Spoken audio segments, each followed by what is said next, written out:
Arrow would note.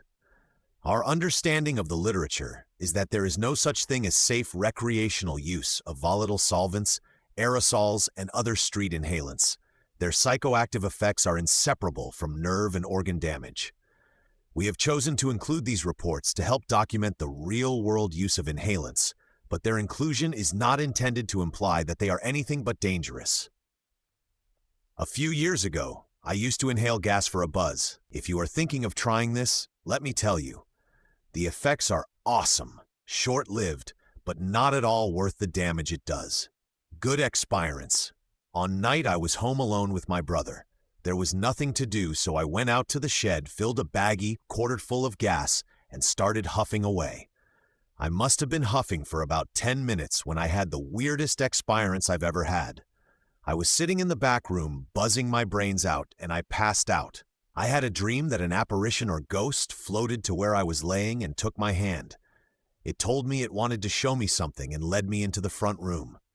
I then woke up and found myself laying on the couch in the front room. In writing, it sounds kinda lame, but experiencing that blew my mind because it seemed so damn real. Since then, I have tried a few other drugs, including weed, LSD, speed, and have never had an experience like that where I completely lost touch with reality. Bad experience. I was out in the shed huffing gas out of a detachable vacuum tube when the tube slipped down into the gas and I sucked a whole mouthful and swallowed it. After the effects wore off, about 2 minutes, I realized what I had done and began to panic. I thought I was going to die of poisoning. So after about 10 minutes of puking my guts up, and by the way, puking up gasoline is something you never want to do. Let me tell you about the burning all through your nose and throat and the smell taste. I went on the internet and looked up gas poisoning and found a remedy to counteract it. It consisted of something like burnt toast, milk of magnesia, milk, and some other ingredients.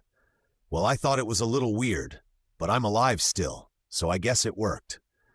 After that experience, I could not stand the smell of gasoline. Even to this day, I still feel a little nauseous pumping gas.